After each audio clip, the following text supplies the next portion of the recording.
सभी को नमस्कार। मैं अनिकेत आपका हार्दिक स्वागत करता हूं एक ट्रिकी सॉल्व के यूट्यूब चैनल पर। साथियों, मैं आज आप सबके लिए लेकर आया हूं coding decoding part 2। Coding decoding part 1 को मैंने प्रीवियस वीडियो में बहुत ही अच्छे से समझा चुका हूं। अगर अब तक आप उस वीडियो को नहीं देखे हैं तो डिस्क्रिप्शन में आपको लिंक मिल जाएगा, जाकर पार्ट 1 भी अच्छे से देख ले और समझ आए।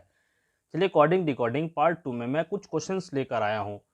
उस क्वेश्चंस को मैं इस प्रकार समझाऊंगा, आप अच्छे से समझिएगा। मैंने प्रीवियस वीडियो में बताया था आपको कि कोडिंग डिकोडिंग सीखने से पहले आपको ABCD अल्फ़ाबेट के सारे वर्ड नंबर याद होना चाहिए। तो मैंने आपको आज भी उसी प्रकार से दिखा दिया हूँ कि ऐसे करके आप याद कर लेना, ठीक है। नेक्स्ट, उसी प्रकार से जैसे मैंने कल बताया था आपको, ऑपोजिट वर्ड भी आप अच्छे से याद कर लीजिएगा। और रेशियो हो गया, उसके बाद आपको क्या बोलते हैं उसको, स्क्वायर एंड क्यूब को भी आप अच्छे से याद कर लीजिएगा, ताकि आपको अगर क्वेश्चंस में रहे तो आप फंसे नहीं। चलिए नेक्स्ट क्वेश्चन में आते हैं हम लोग। नंबर 1 में क्या बोला है, किसी निश्चित कूट भाषा में डॉग को एलन और BEG बैक को AM हो तो उसी भाषा में बेल का क्या होगा। हम क्या करेंगे, पहले जैसे मैंने आपको बताया था सभी का नंबर हम लिख लेंगे। चलिए लिख लेते हैं नंबर। तो यहाँ पर जैसे है DOG डॉग, उसका क्या बोला है, एलन। एल कितना नंबर में आता है, 12 में। सही बोला ना मैंने। एन कितना में आता है, 14 में। डी कितना में आता है, 4 में। ओ कितना में आता है, 15 में। और जी आता है 7 में। ठीक है, उसके बाद क्या था, BEG बैक को AM लिखा है, तो BEG बैक को, तो बैक का भी लिखते हैं 2, 5 एंड 7। AM लिखा है ना उसका, तो A और M लिख देता हूँ। A 1 नंबर में, M 13 नंबर में। तो क्या पूछ रहा है, बेल का क्या होगा, यही ना पूछ रहा है बेल का क्या होगा। अच्छा, हम ये भी देखते हैं कि यहाँ पर सबका क्या दिया है, वर्ड दिया है। देखिए BEG बैग, AM दिया है, DOG डॉग, LN दिया है, मगर बेल का देखिए क्या संख्या में आंसर पूछा है। तो उसी प्रकार से हम संख्या को भी देख लेंगे। तो हम यहाँ पर अगर देख लेते हैं बेल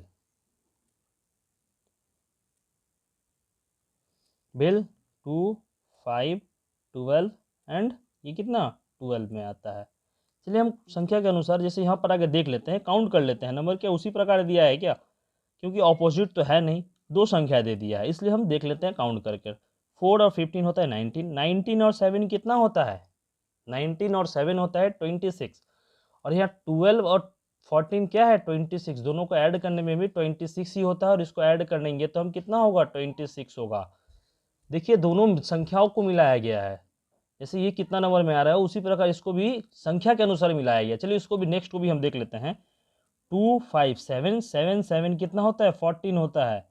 नीचे भी देखिए 1 और 13 को ऐड करके 14 ही होता है। मतलब इससे पता चलता है कि दोनों संख्याओं को मिलाया जा रहा है। तो इसका भी वही करेंगे हम, संख्या काउंट कर लेते हैं क्या होगा। 12, 12 कितना होता है, 24, 24 और 5 होता है 29, और 2 ऐड कर देते हैं तो कितना हो रहा है, 31। तो इसको भी हम मिलाएंगे ना, ऊपर से नीचे वाला संख्याओं को मिलाएंगे। तो देखते हैं 31, ऑप्शन नंबर डी में 31 दिया हुआ है, तो यही इसका क्या हो गया, आंसर हो जाएगा। आशा करते हैं आप अच्छे से समझ गए होंगे। मैंने जैसे आपको पहले भी बताया था, रीजनिंग एक ऐसा चैप्टर है जिसमें बताया जाता है कि अगर जैसे क्वेश्चन संख्याओं में क्वेश्चन जो दिया है, जिस प्रकार उससे रिलेटेड होकर बना हुआ आंसर आता है, उसी प्रकार अगर हम जो सवाल दिया जा रहा है, जैसे बेल दिया है, उसी प्रकार से अगर उसको भी हम बना दे रहे हैं, अगर आंसर में वो आ रहा है तो आंसर हम उसी को टिक लगाकर आगे बढ़ जाएंगे। ठीक है, चलिए नेक्स्ट क्वेश्चन देखते हैं। चलिए नेक्स्ट क्वेश्चन को भी आप ध्यान से पढ़िएगा, क्या बोल रहा है। यदि E बराबर 5 और HAIR बराबर 36 हो तो फियर बराबर क्या होगा, यही ना पूछ रहा है। तो हम अगर एक चीज देखें तो ई कितना नंबर में आता है, 5 नंबर, तो 5 दे दिया है। हेयर का देख लेते हैं, HAIR हेयर है, हेयर का कितना दिया है, 36 दिया है, यही ना। तो हम देखते हैं 36 कैसे आता है। तो ये देखते हैं 8 नंबर में 1, 9 और 18, ये सबको जोड़कर 36 आता है क्या। चलिए जोड़ लेते हैं हम। 8 और 1, 9, 9, 9 कितना होता है, 18, 18, 18 कितना होता है, 36। चलिए देखते हैं कि हम इसको क्या कर रहे हैं, जोड़ कर ला दिया जा रहा है, 36 लाया है। उसी प्रकार हम फियर को भी उसी प्रकार कर लेते हैं, FEAR। तो इसको ऐड करके देखते हैं, अगर ऑप्शन में रहे तो आंसर वही सही हो जाएगा। तो F कितना नंबर में आता है, 6 नंबर में। E 5 नंबर में, 1 नंबर में और आर कितना में 18 में। जैसे मैंने आपको स्टार्टिंग में बताया था, अल्फ़ाबेट को अगर नंबर याद हो जाए तो सवाल कितना बोला, 2 से 3 सेकंड में आराम से आप क्वेश्चन देखोगे और बना लोगे। रीजनिंग का ये सब चैप्टर में यही होता है कि क्वेश्चन देखकर आप आंसर फटाक से बना सकते हो। अगर वर्ड, स्क्वायर, क्यूब अगर याद रहा है अच्छे से ना, तो आप अच्छे से बना सकते हो। चलिए इसको भी हम ऐड करके देख लेते हैं। 6 और 5 को ऐड करेंगे 11, 11 1 कितना होता है 12, 12 में अगर 18 ऐड करेंगे तो कितना हो जा रहा है 30। क्या ऑप्शन में 30 दिया हुआ है? हाँ, ऑप्शन नंबर बी में 30 दिया हुआ है, तो option number B is the right. आशा करते हैं आप अच्छे से समझ रहे होंगे। चलिए नेक्स्ट क्वेश्चन को इसी प्रकार हम देखते हैं क्या बोला है उसमें। नेक्स्ट क्वेश्चन में क्या बोला है, आप ध्यान से पढ़िएगा। यदि 24685 इज इक्वल टू कितना बोला है 33776 हो तो 35791 का क्या होगा? तो अगर इसमें अगर हम मिलाते हुए देखेंगे, आपको समझा देता हूँ। 24685 है तो 33776। अच्छा, हम अगर देखते हैं, देखिए तो अगर डिफरेंस देखते हैं हम आगे। हाँ ठीक है, हम क्या देख रहे हैं आगे, डिफरेंस देखते हैं। चलिए डिफरेंस देखते हैं। 3 से क्या हो रहा है +1 हो रहा है, फिर 3 से क्या हो रहा है -1 हो रहा है, फिर 6 से 7 क्या हो रहा है, प्लस हो रहा है कि माइनस हो रहा है? देखिए ध्यान से, प्लस हो रहा है। फिर यहाँ पर देखते हैं हम, क्या हो रहा है माइनस हो रहा है, फिर यहाँ पर क्या हो रहा है प्लस हो रहा है। तो क्या पता चलता है, प्लस हो रहा है, माइनस हो रहा है, प्लस हो रहा है, माइनस हो रहा है, फिर प्लस हो रहा है। तो उसी प्रकार इसको भी हम करके देख लेते हैं। चलिए तो 35791, तो पहले क्या होता प्लस होता, 3 के बाद क्या हो जाएगा 4, फिर 5 में अगर माइनस करेंगे तो हो जाएगा 4, फिर इसमें क्या करेंगे प्लस करेंगे तो हो जाएगा 8, फिर इसमें क्या करेंगे माइनस करेंगे तो हो जाएगा 8, फिर इसमें क्या करेंगे प्लस करेंगे तो हो जाएगा 2। देखिए तो ऑप्शन में ये दिया हुआ है क्या कहीं भी? देखते हैं 44882, 44882, देखिए ऑप्शन नंबर ए में ही दिया हुआ है, तो यही इसका क्या हो जाएगा राइट आंसर हो जाएगा। तो हम, जैसे मैंने आपको आगे भी बताया था, रीजनिंग को आप किसी जैसे क्वेश्चन सवाल दिया हुआ है उसी प्रकार से इसको भी निकाल देंगे, तो अगर आता है ऑप्शन में तो आंसर वही सही हो जाएगा। ठीक है, चलिए नेक्स्ट देखते हैं। चलिए इस क्वेश्चन को भी आज ध्यान से पढ़िएगा और ये आज का लास्ट क्वेश्चन है। ध्यान से पढ़िए क्या लिखा हुआ है। किसी कूट भाषा में यूनिटी को FMRGB हो तो ट्रैंक्विल को क्या होगा? यही ना बोल रहा है। तो हम देखते हैं आगे क्या करेंगे। आगे हम क्वेश्चंस को उसी प्रकार उतार लेते हैं। यूनिटी जैसे बोला है यहाँ पर UNITY, उसका क्या दिया हुआ है FMRG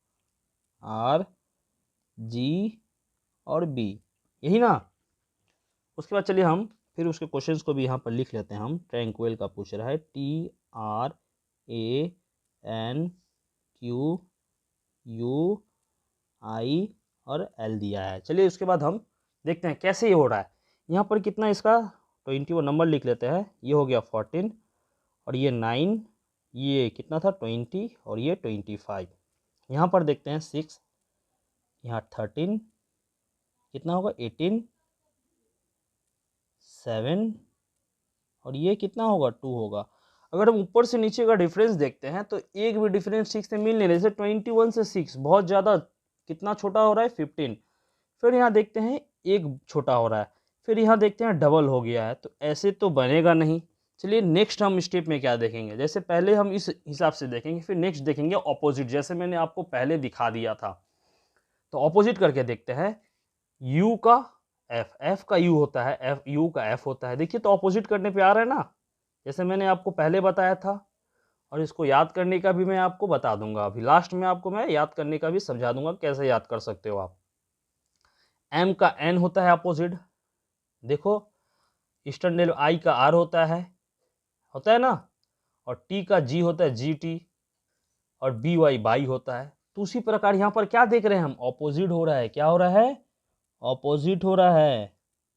तो हम क्या करेंगे, इसको भी ऑपोजिट करेंगे। तो टी का क्या होता है G, आर का होता है I, ए का होता है Z, एन का होता है M, क्यू का होता है क्या होता है J होता है, यू का होता है F, आई का होता है R और एल का होता है क्या होता है, एल का होता है O। ठीक है, चलिए मिलाते हैं। ऑप्शन में ये दिया हुआ है क्या, देखिए जी आई से, हाँ जी आई से पहला वाला मिलता है, चलिए पूरा मिलाते हैं। जी आई दिया है Z M J F R O, चलिए ऑप्शन मिल गया, देखिए पूरा मिल जा रहा है, ऑप्शन नंबर इज राइट हो गया, यही इसका आंसर है। आशा करते हैं आप बहुत अच्छे से समझ गए होंगे। चलिए मैं आपको एक बार वो जो याद करने का ट्रिक है मैं वो आपको समझा देता हूँ, कैसे वो याद ऑपोजिट वर्ड को आप याद कर सकते हैं। चलिए दिखा देता हूँ मैं आपको, जैसे हमने अपने टाइम में इसको याद किया था मैंने उसी तरह से आपको बताऊंगा, ठीक है। मजाक मत उड़ाना, मगर वैसे ही हम भी याद किए थे। जैसे यहाँ पर AZ लिखा है, बचपन में हम लोग को क्या दिया जाता है, A to Z ABCD लिख कर दिखाओ, यही ना।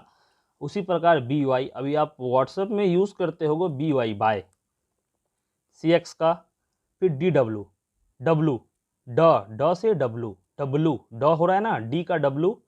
उसी प्रकार ईवी को हम क्या करते हैं, ईवीएम मशीन जो होता है ना वोट में, उसी प्रकार से इसको भी याद किए हैं। फू, कम्फू जो होता है ना, FU फू, कम्फू का फू। और आप कोलकाता साइड में आ गए तो GT रोड होता है, क्या होता है, GT रोड के अनुसार GT, ठीक है। HS का H और का क्या है, S है, HS एग्जाम देते हो ना 12 का एग्जाम को HS के अनुसार। IR Indian railway, Indian railway, ठीक है। उसके बाद JQ को हम लोग याद किए थे कैसे, क्या बोलते हैं उसको, जेकी चैन, जे क्वाई है ना, क्यूब जे की।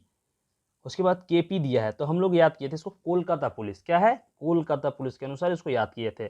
LO तो आपको पता ही होगा, लव के अनुसार, ठीक है। उसके बाद MN, ये नॉर्मल है, MN को आप जिस प्रकार से याद करो, ये समझने के ऊपर है, M के बाद N आता है इसलिए MN, ओके। आशा करते हैं बहुत अच्छे से समझ गए होंगे, आप इसी प्रकार से भी याद कर सकते हो, ठीक है। इसी प्रकार के आप वीडियो अगर देखना चाहते हो तो AK ट्रिकी सॉल्व को सब्सक्राइब कर ले एंड बेल आइकन को प्रेस कर ले, ताकि आने वाले वक्त में जितने भी हम वीडियो प्रोवाइड करें वो आप तक आसानी से पहुंच जाए, ठीक है। फिर मिलते हैं नेक्स्ट वीडियो पर, धन्यवाद।